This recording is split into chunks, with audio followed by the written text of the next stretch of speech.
তুড়ি মেরে ভুঁড়ি পরিষ্কার করার নিনজা টেকনিক আজকে আপনাদেরকে দেখিয়ে দেব। এই টেকনিক জানার পর আপনি কিন্তু ভুঁড়ি মাত্র 2 সেকেন্ডে পরিষ্কার করতে পারবেন। দেখে বুঝে নিচ্ছেন কত সহজে এই ভুঁড়ি পরিষ্কার করা যায়। একদম একটা তুড়ি মেরেই কিন্তু এই ভুঁড়িটা সাফ করে ফেলতে পারবেন। আসছে কুরবানি ঈদে, আর মাত্র কয়েকদিন বাকি আছে। যারা ভুঁড়ি লাভাররা আছেন তারা কিন্তু এই ভিডিও মিস করবেন না, কারণ এই ভুঁড়ি নিজে পরিষ্কার করার মধ্যে কিন্তু আলাদা একটা শান্তি আছে, তাই না? অনেকেই ভুঁড়ি খেতে খুব পছন্দ করেন, পরিষ্কার করতে পারেন না বলে কিন্তু পুরোটাই ফেলে দেন। আজকে যদি আমার এই ভিডিওটা দেখে নেন তাহলে কিন্তু একদম এক চুটকিতেই ভুঁড়ি পরিষ্কার করে নিতে পারবেন খুবই সহজে। কোনো গরম পানি লাগবে না, কিচ্ছু লাগবে না, জাস্ট আপনি তুড়ি মেরে ভুঁড়ি সাফ করে ফেলবেন। আমার তো ভুঁড়ি খেতে ভীষণ ভালো লাগে, কার কেমন লাগে আমি জানি না। কারা কারা আছেন ভুঁড়ি খেতে পছন্দ করেন নিচে জানিয়ে যাবেন। আমি কিন্তু এই ভুঁড়ি ভীষণ পছন্দ করি। ভুঁড়ি হলে তো আমার মানে কি বলবো, 2 প্লেট ভাত খাওয়া হয়ে যায়, এত বেশি পছন্দ করি।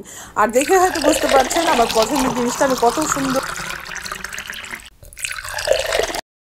আর মাত্র কয়েকদিন আছে কুরবানি, তখন কিন্তু খাসির ভুঁড়ি, গরুর ভুঁড়ি, মহিষের ভুঁড়ি, যেই ভুঁড়ি পরিষ্কার করতে চান না কেন খুব ইজিলি করে নিতে পারবেন। এই তো ভুঁড়িটাকে প্রথমে আমি টুকরা টুকরা করে কেটে নিচ্ছি।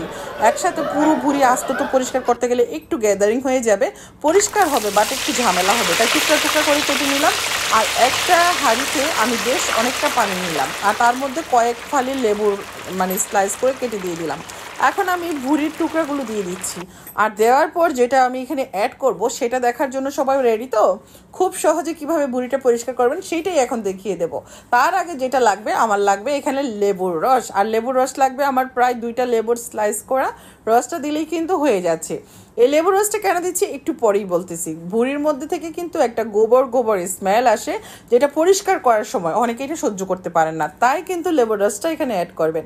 এখন যেটা দিয়ে দিচ্ছি, পান খাওয়ার সময় আমরা যেই চুনটা খাই না, ঠিক ওই চুনটাই নেবেন। এখানে আমি প্রায় 4 টেবিল চামচ পরিমাণ চুন অ্যাড করে দিলাম, কারণ বিশাল বড় একটা আস্ত ভুঁড়ি, তো চুনের পরিমাণটা একটু বেশিই দিতে হবে, নতুবা কিন্তু তুড়ি মেরে সাফ করা যাবে না।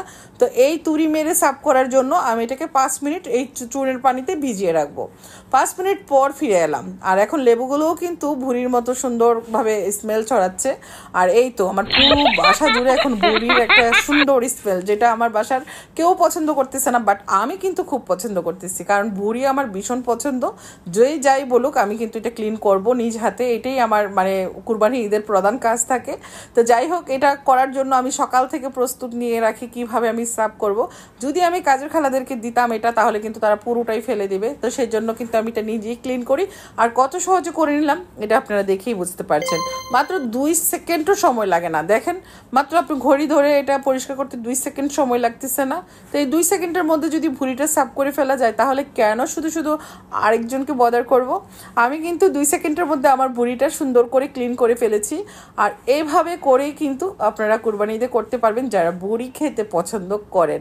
আর নতুবা দেখবেন আপনার বিশাল বড় একটা ভুঁড়ি কেটে কুটে খালারা ফেলে দিবে অর্ধেকটাই, আর অল্প একটু আপনার জন্য রেখে দিবে। এখন জাস্ট আমি ঠান্ডা পানি মানে নর্মাল পানি দিয়ে সুন্দর করে এটাকে ধুয়ে নেব। খুব ভালো করে ধুয়ে নিতে হবে। তো এখন আমি খুব ভালো করে সবগুলো ভুঁড়ি ধুয়ে নিলাম। ভুঁড়ির পিছনে কিছু কালো কালো অংশ থাকে, সেগুলো একটু বটি দিয়ে কেটে নিলেই হয়ে যাচ্ছে।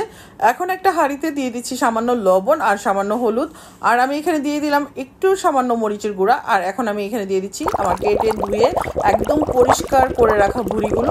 আর এটা খুব বেশি সময় না, আমি এটাকে 10 মিনিটের মতো ফুটন্ত গরম পানির মধ্যে ফুটিয়ে নেব।